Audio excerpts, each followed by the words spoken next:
My name's Holly Lazaro. Most of you know me. I'm looking at the attendee list and I see pretty much everybody on there is a friend. So, hi, everybody.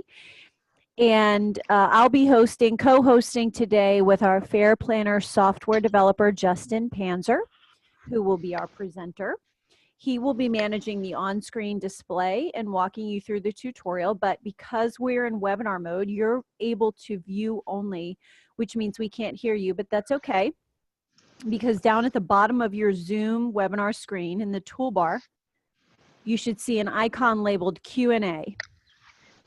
And I'll be monitoring that chat box during the webinar and answer as many questions as I can during the presentation. However, if there are questions that I cannot answer in that presentation mode, we'll answer them together at the end. And I'll let Justin take those. So let's get started, Justin. Okay, sounds good. Hi, everybody. Thanks for tuning in. We're going to run through FairPlanner. I think Holly and/or your program managers have given you at least a high-level overview and have gone through a couple of things with you. We're going to take a look at the app, both on the web and mobile right now. And everything that you're going to see today, just looking at the list of viewers, it seems that most of you have already been assigned credentials, or we've already set them up for you and your program manager will give them to you. So there will be plenty of time to ask questions at the end, and we're always available once you get started to answer more questions, so don't feel like you have to take everything away from this day one. But let's get started. So you're looking right now at at the login screen for FairPlanner in the web app. And I'm going to log in here. We're going to log in as Holly under her demo account. And we're going to go to the home screen. In the home screen, you can see a number of different modules, which are going to give you access either to different parts of your fairs or to an entire fair at once. So a couple of things that we've done in everyone's account as we've been setting them up. The first is we've set some profile information. We've put your appropriate time zone. We've set your notification settings. The system's going to trigger all sorts of notifications for you. And we've also added some data fields and some values that you can select in them, which are things like your coordinators and stuff like that. And I'll show you how we're going to use those in a little bit. We have also added in the people area all of your local, regional, and other coordinators that you have given us, as well as your Go to College Fairs program manager. So this is it's just a database, it's just a contact list, and we've taken that from the information that your program manager had. The other thing that we have done is that we have imported a number of your past fairs, so you can see what they'll look like in the system and be able to use them as templates. So everyone's account will have one template built so far called My Fair Template. Okay, all of those things being said, let me back up and kind of start with the beginning and how you're going to use all of those things that we've created for you. We're going to start here in create or manage events. So a fair is an event, and if you click on it, you're going to see the option to either create a new one or to work with anything that you've already got in your database. And these are, in this case, listed by the event start date from latest to earliest. You can see different views that you can select in here. But right now we're just looking at event start date, and we are going to take a quick look at this one here. And quickly, I'm just going to roll up these sections, and I'm going to show you that every fair has the following sections. You have a what, a when, a where, pretty basic logistics. You have people, which are all of the individuals that are going to be working on the fair with you that you can either choose from that list that I showed you a minute ago, or that you can add on the fly here. And then you're going to have tasks and schedules. So tasks are obviously a to-do list for yourself and for anyone that's working with you. And schedule is anything that's going to be going on day of the fair. It can be before, during, after, and we'll look at that. It's just a calendar that can be synced really quickly with your Gmail, Outlook, whatever you're using for your calendar. And finally, you're going to have what we call an event binder, which is where you can store all of your documents, links, everything else that you're going to need as you're managing, organizing, and otherwise planning fairs. So these are the sections of every event, every fair. And we'll go through each of them individually. So the first one, what, pretty straightforward. Everything in this case will be a college fair, although you have the option to create new tags. We've created college fair in everyone's account. If you have something else, feel free to type it in here where it says new event type. You'll give it a name. You can type in any descriptive information that you want, and then you will be able to add some additional information to the what of the fair, and this will be these will be things that you can use as filters and to report on later. So for example, the data fields that I've created, I can pick who my coordinator is from this, and maybe I have a second coordinator, a backup person, and maybe I've got a field called location type, and in this case I just created some pretty common types here. Let's say this one's happening in a gymnasium. I can also add sort of free form custom fields here, just data that I want people from our team to be aware of as they're preparing to attend or work on the fair. Each time I change some information, I just click the next button and it will take me to the next section, and it will save all of the things that I selected or that I entered above. Here you can see that we have the fair date.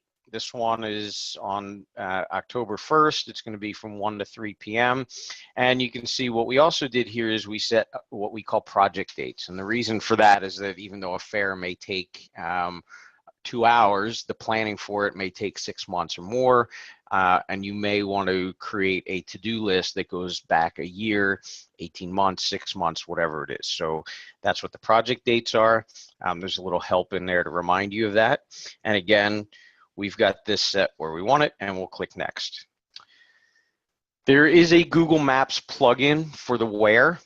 So everything that's happening here is just searching Google. So in this case, you see we've got the high school, and places that I've used are then going to be stored in my location. So if I ever use this again, I'm just going to click it.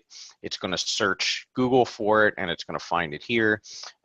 If I kill that and I do a new search, we can look at high school here near where I am, and we can search that, and we can save that to the fair as well. You can get as granular as you need to with this. So if you have things like a specific building on a campus or anything of that nature, you can save those in here. You'll see that the way it saves it is exactly the way that Google sees it. And the reason for that is that you're going to see in a little bit a couple of things on the mobile side. And in this case, oh, this is a different account, so I'll just pull up a different event, but that same location is here, and I have directions. So any coordinator, any counselor, any person that you're putting in here who is using the app will also be able to get directions to exactly where that fair is taking place. All right, now again, everything that we do in this system is creating notifications. There are lots of different options, and you'll see here that in Holly's account, we've already changed some of the notification settings. We can, the default is always to leave everything on and to send them as soon as we make an assignment. But in Holly's case, you can see she had set these things to manual. So we're not triggering notifications until we're confident that we're done with all of the the task setup or the assignments or things that we want to make, and then we can send those whenever we're comfortable with it. What we're doing now is we're looking through our database of people that we created, and again, we uploaded all of these people for you, but you can always add people as you go, and we can look in here and we can see some people from my contact list, and I can say, well, here's Justin, and I am going to add him to this this event, this fair. So when I hit assign selected, now you'll see in confirmed people here, I have Justin. I also have Jason. There are other people that I can assign, I can unassign, and you'll also see that we have people with different tags next to them.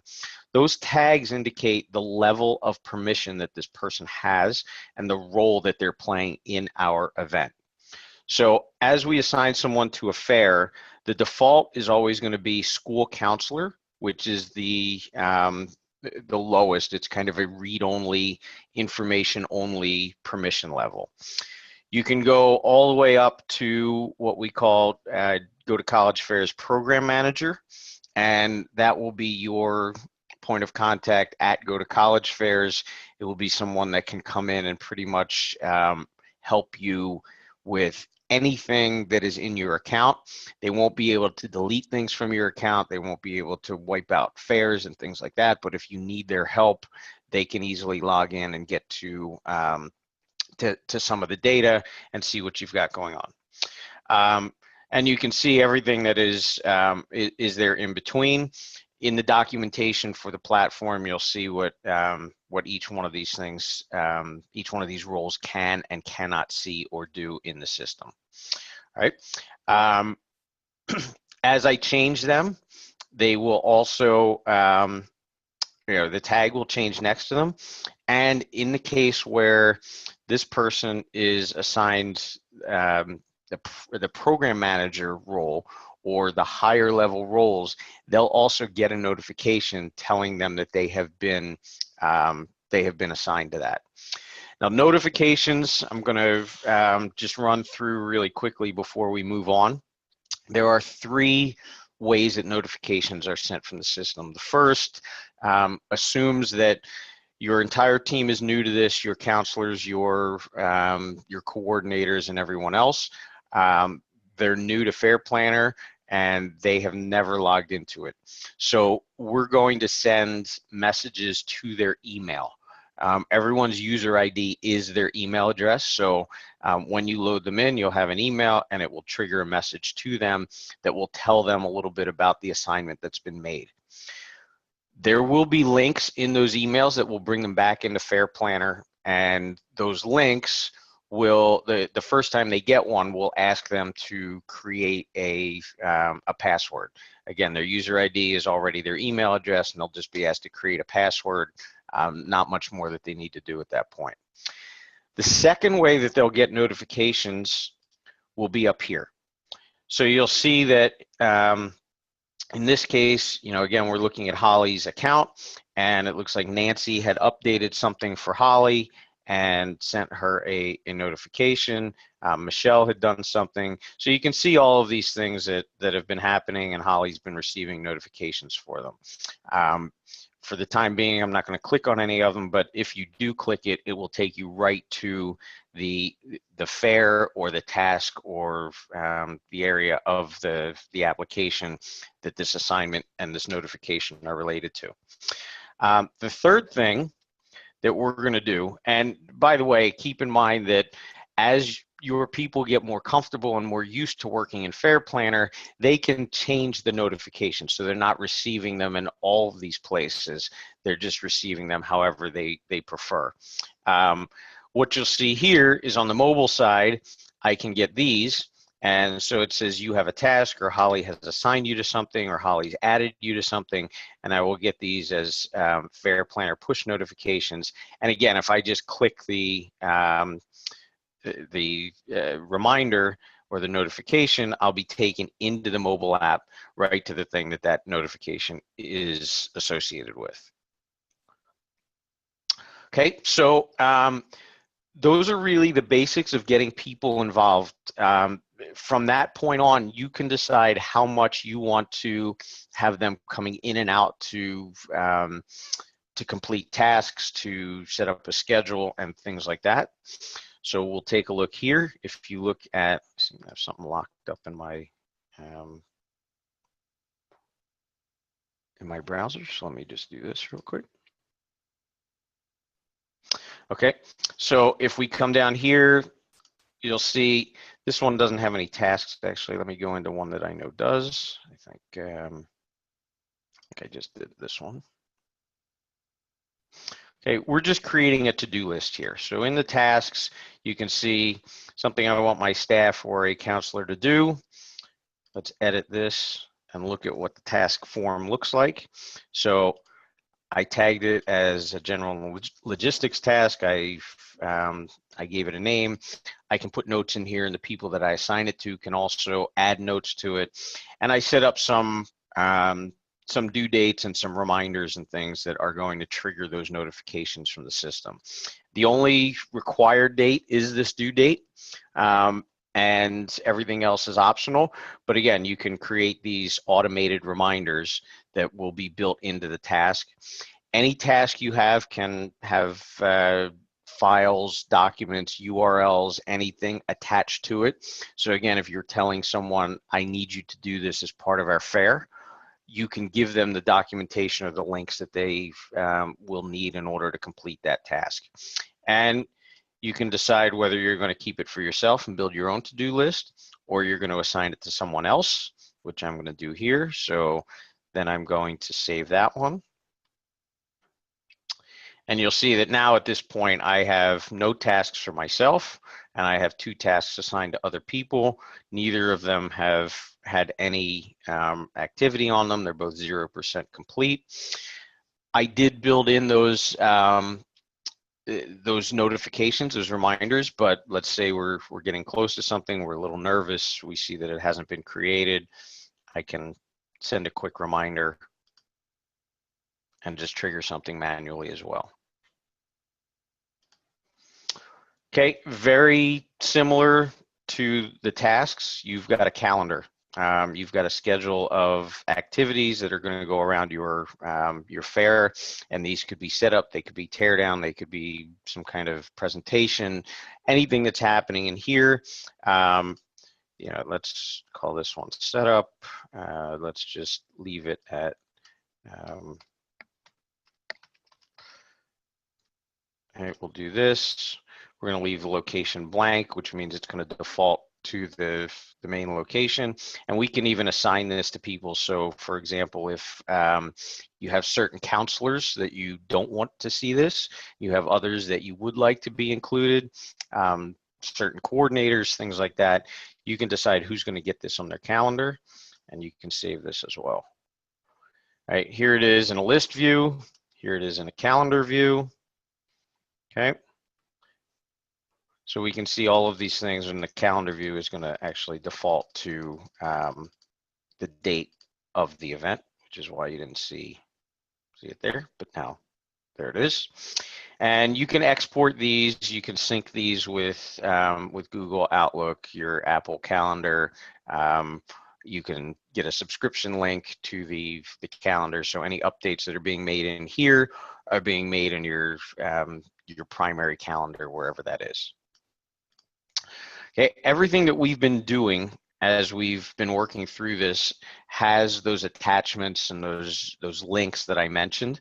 So it is creating a binder of information. So you don't have to carry documents around. You don't have to have a separate Dropbox or Google Drive account or anything like that.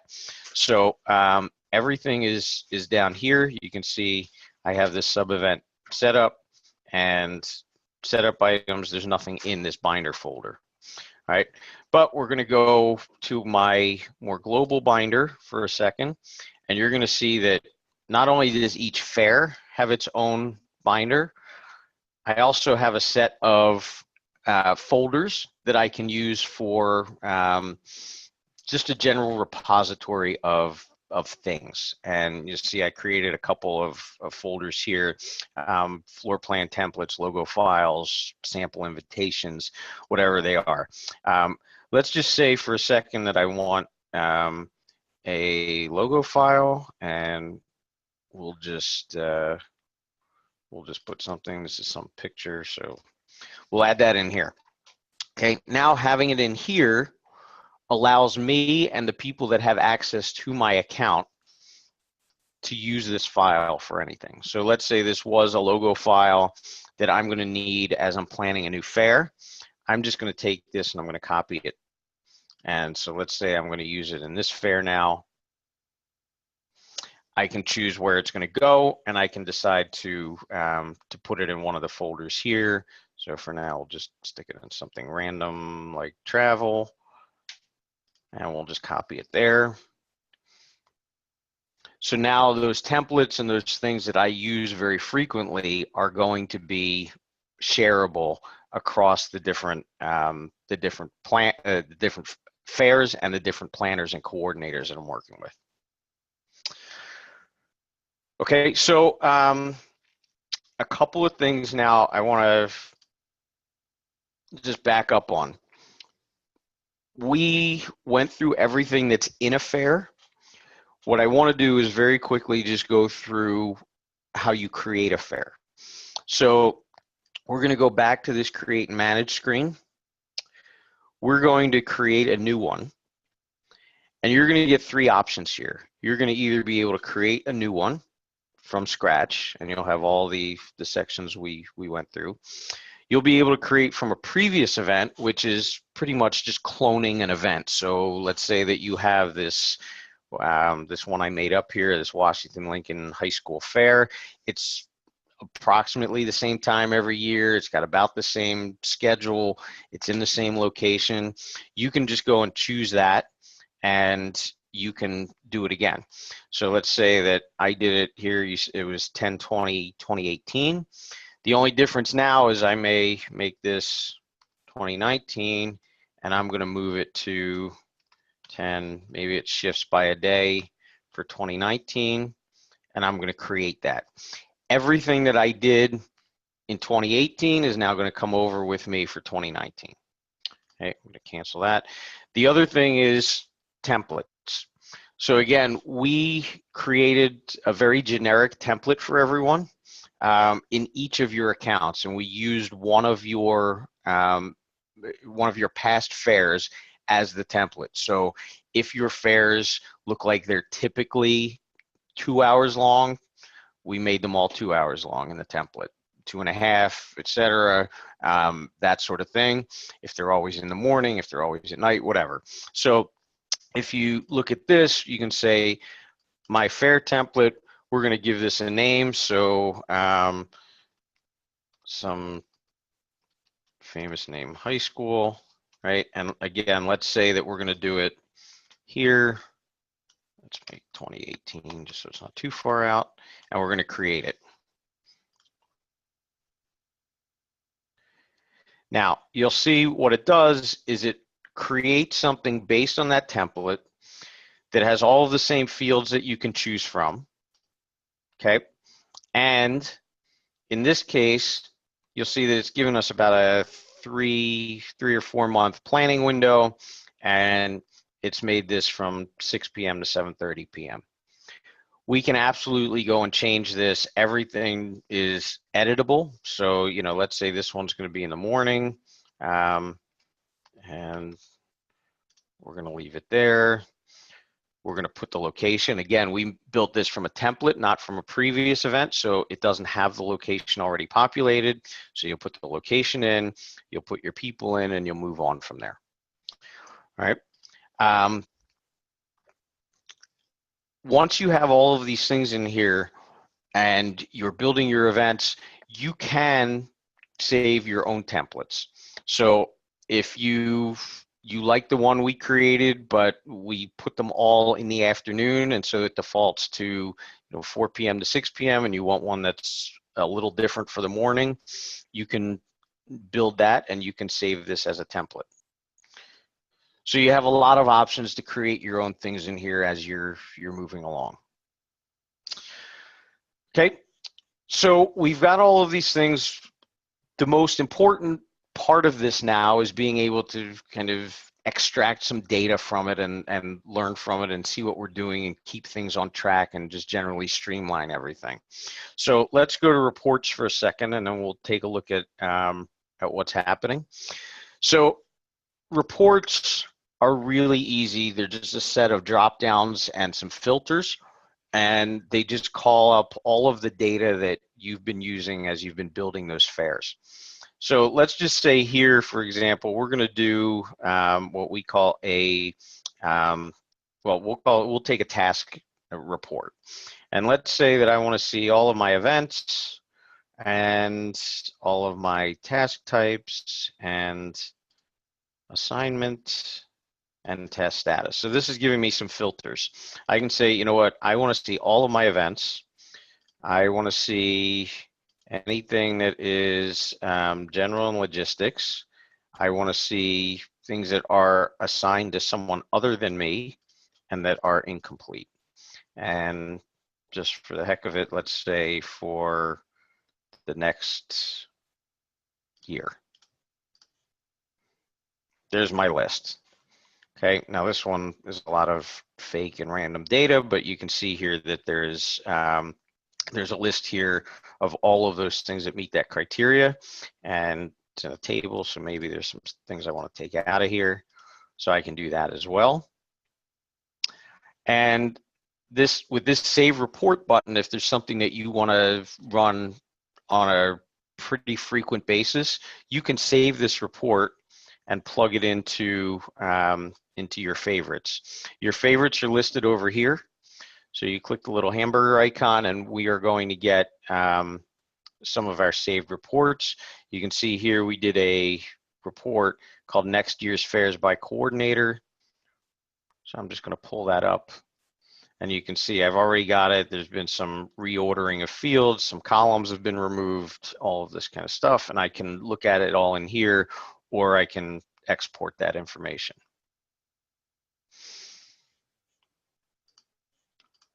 Okay, all of those data fields that we were putting into events, you can use those as filters. So let's say I want to just see all of my events, and I want to see everything that's going to be in a cafeteria. Oh, maybe I don't have any in here. Everything that's going to be in a gym. There we go. So for whatever reason, I wanted to see everything that's going to be in a gym over the next year. I can do that. All right, lots of options here. You have to-do lists, you have schedules, you have your event summaries. You can play around with these in any number of ways and see how you can slice and dice whatever data is in the application using all the filters and the drop downs. Okay, also on more of a global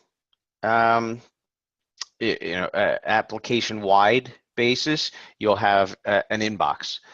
In the inbox, you can send two kinds of messages. You can send pretty much an email just right out of here.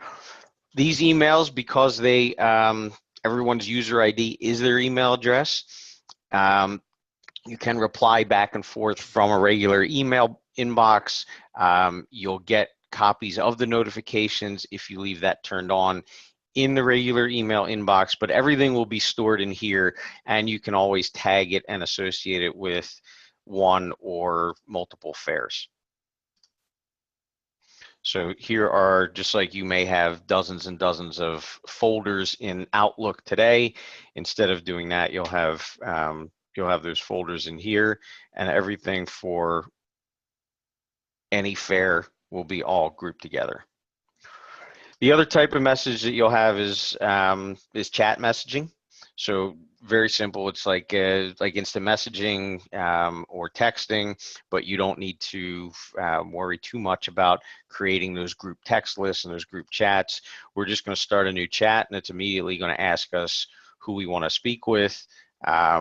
it can be individuals or a few individuals. You can have groups, so you can create groups. Maybe it's all coordinators in one region, or counselors at one high school or one university or something like that, or everybody that's working in an event. And you can just start your conversation here. You can see that here are a couple that we've got running. If you're working in the application and you do have a chat going, you can always pull up a chat window down here, so you can have both going at the same time. All right, and of course, you know, I think the chats come in particularly useful when you're using the mobile app, obviously. So you'll see that this works just pretty much the same in the mobile app. And the notifications will come just like you get for text notifications and things. All right, so that's generally a run through of all of the bits and pieces here. I didn't click on the dashboard, but you have some dashboard stuff in here, so you can see how many events do you have going on. This is going to take a second to kind of draw itself and look through all the data, but you'll get a lot of background information here on what's going on across your account, and you can look through all of those things that would otherwise be reported in the report section. All right. So with all of those events, you're also getting something that I know Holly's shared with a lot of you, which is a form builder. And the form builder is going to allow you to build a registration form. In the registration form, it's really easy. You can pick from all of this contact information, what you need, don't need, etc. Let's just say we're going to take all of these things. All right. You can create some fields. Do you need electrical at your table? Let's say we're going to make this one a conditional, so it's a yes and a no. This one's required to be answered. If somebody clicks yes, answer number one, then it's going to open the second one, and we'll just make this a text box. Okay. We can add a few more things here. You'll see that there are options for a drop down. You separate them by commas and you'll get a drop down. The conditional we looked at, text box, pretty straightforward. Event related, this means anything that if you want somebody to be able to fill out the same information for multiple fairs, you can choose in here which of those fairs you want to be included. So now they can choose from any one of those dozen or so that I just picked. Which other fairs do you want to attend? Okay. And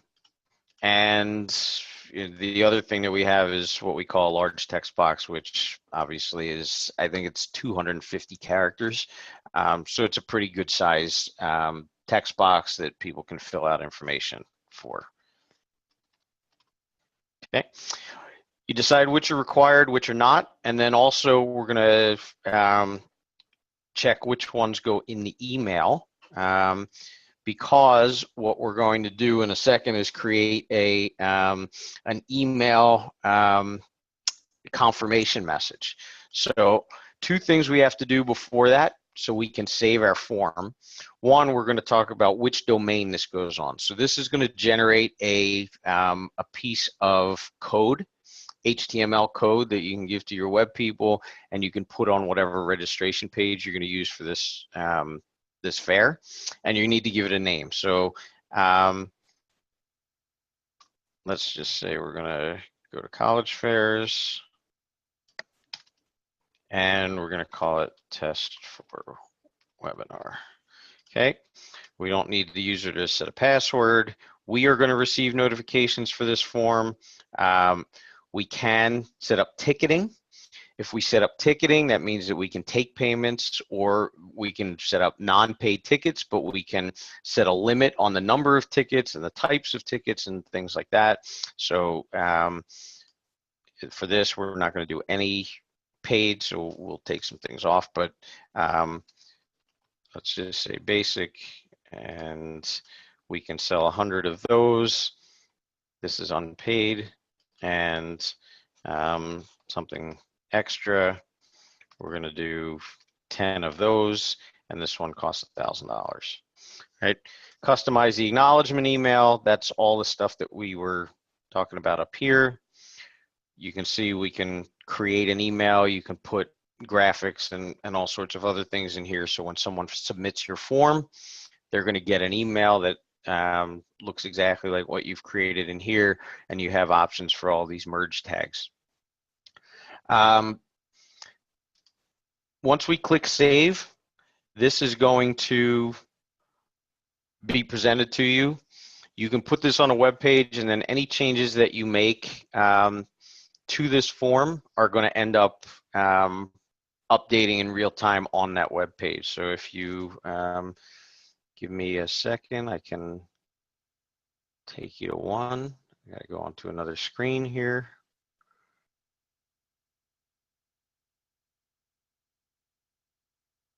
Okay.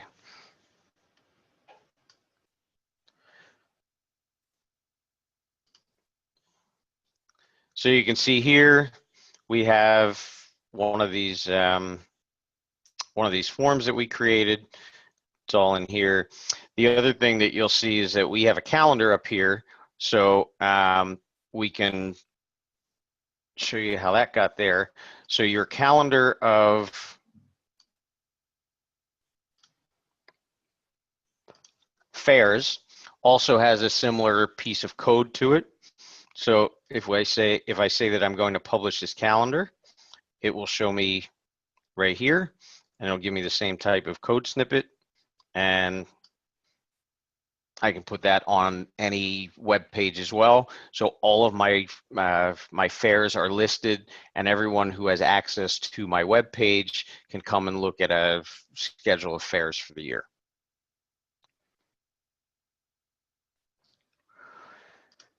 Okay, that's a lot of stuff. I don't expect that anybody's going to walk out of this webinar and remember everything, but we did cover everything. So those are all the pieces and capabilities of the system. What I think is going to happen now is that everyone who has their login credentials will at least be a little bit more familiar and know what the system is all about if you want to go play on your own. Those of you that don't have the credentials yet, you're probably set up, or we're in the process of setting you up, and your program manager will share them with you. But like I said at the beginning, there's going to be plenty of opportunity to talk with the program managers and work through these, the getting started process. I guess, Holly, I'll turn it back to you. I know you were monitoring questions in chat, so not sure if there's anything out there we want to start with, or if there are any. There actually is a great question that just came in from Bob, and I'd like you to show the answer, if you would please, to the entire audience, because I've had this question a couple times, and that is how to create a multi-fair discount on the form builder. A multi-fair discount on the form builder. Okay, so let me back up for a quick second. One thing that we want to show you in here, when you create your account, if you are going to be taking any payments, you're going to have to put some information in here. We are not we're not processing payments. We're not a merchant processor or credit card processor. The system is currently integrated with PayPal and with Stripe.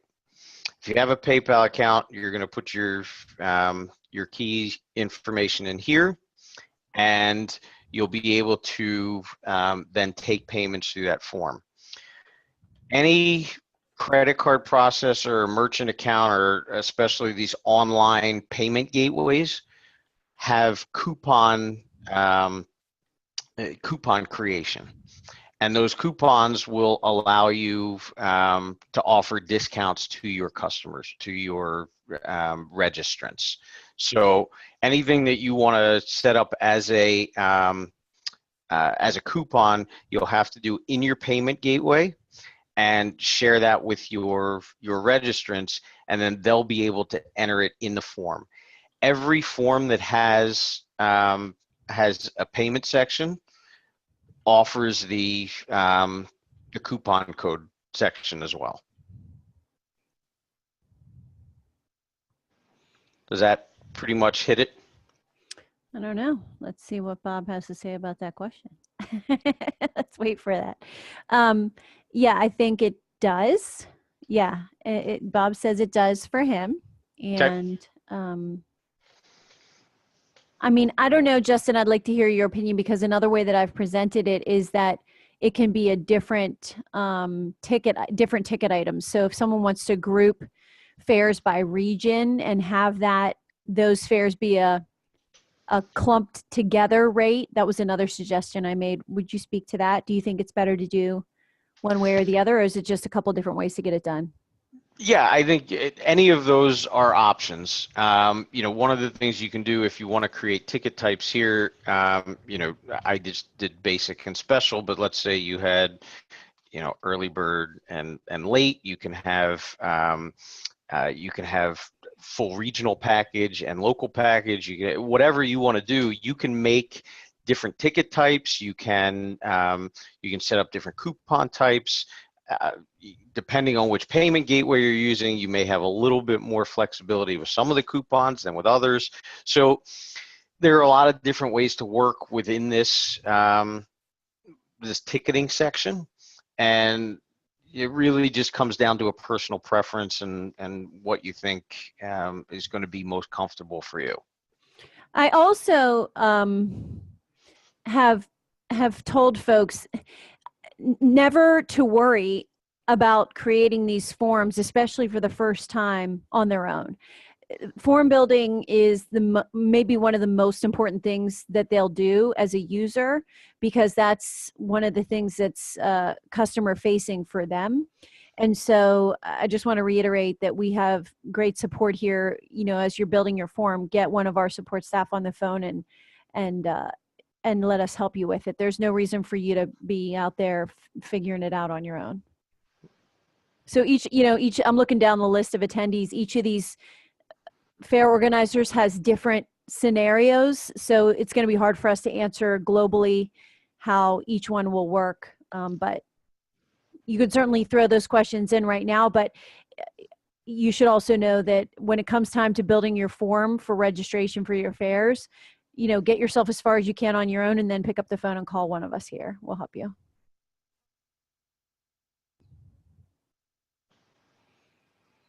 The rest of the questions, I think I answered. There was a couple questions I'm going to just review, because in case you don't have the Q&A box open or you didn't get a chance to glance over at it. Got it right here now. Oh, yeah. Yep. One was the question about counselor. Sabrina asked that question.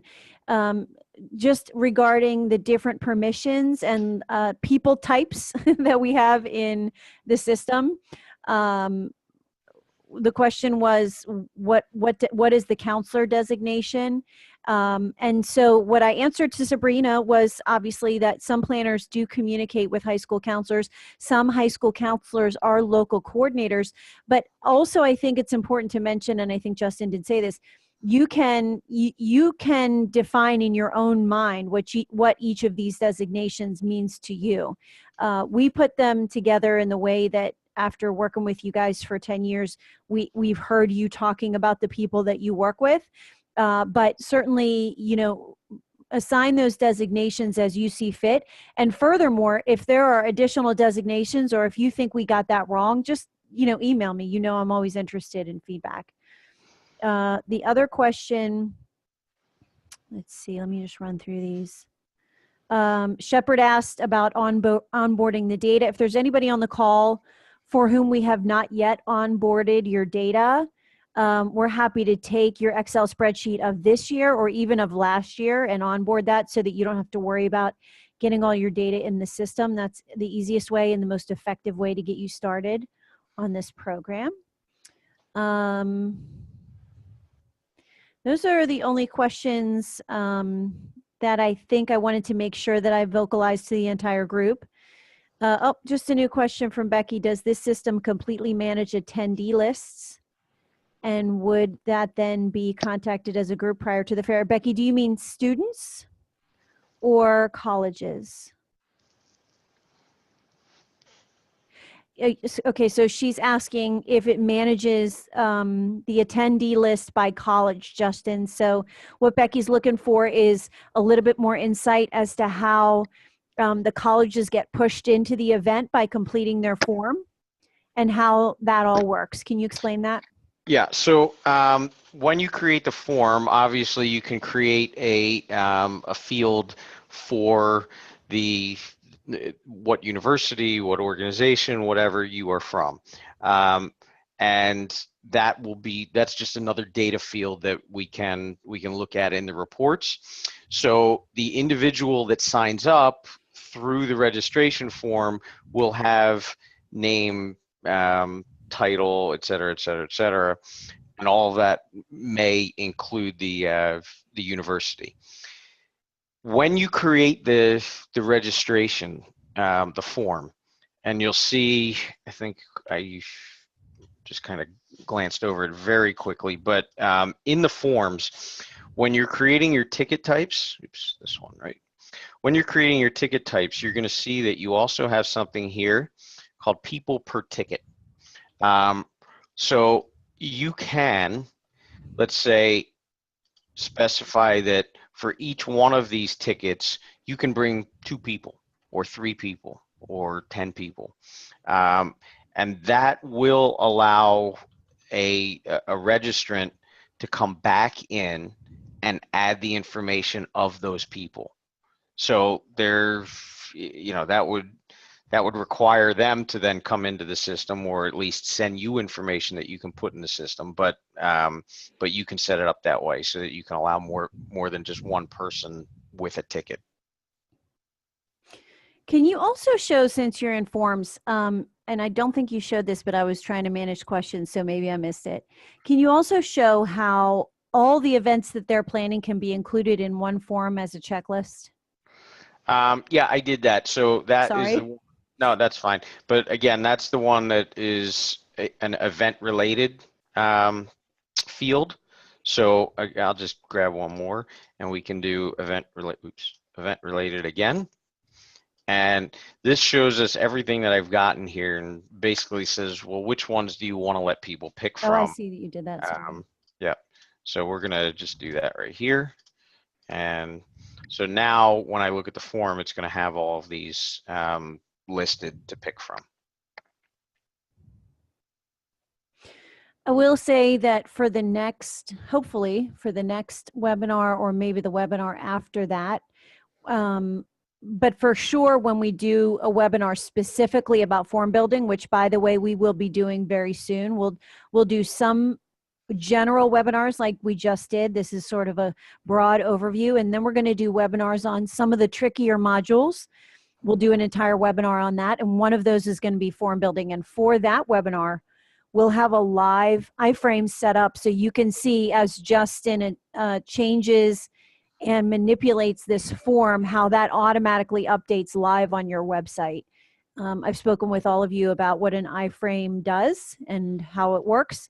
And so we'll show that in greater detail when we do a webinar specifically about forms. So you'll be able to see, excuse me, what the event drop down looks like. It's a little hard to visualize while you're still in the form builder, but it'll be much clearer when we show you it in the iframe, which we'll do hopefully for the form builder webinar. Okay, other questions? I think we've answered all the questions. Justin, just so you know, a lot of great feedback. Folks are pretty excited. And we're happy to hear that. We're really glad that we've built something that's useful to you. I'll talk slowly. Oh, here's an, so I was waiting for any other questions. Okay, so one more question from Becky. Both individual colleges and a group of colleges attending an event can be notified? Question mark. Yes, so you can group your colleges together into communication groups, and you can communicate with them by event. You can run a report, that's some other designation to communicate with a group. But you'll probably find that during the course of your planning process, you'll create intuitive groups that work for you. But the system will automatically group your colleges by event. Right, so what I'm doing right here, if you can see it, I just went into the people module and I clicked add new group, and I can say this is a group of people from the University of something. You know, I can remind myself what this is, and then I can search the people that are in my account. I don't know, Holly, who you've got in here, so go to college. Right, yeah, so here's some, so I can just say, like, Wow, Maggie's in there a lot.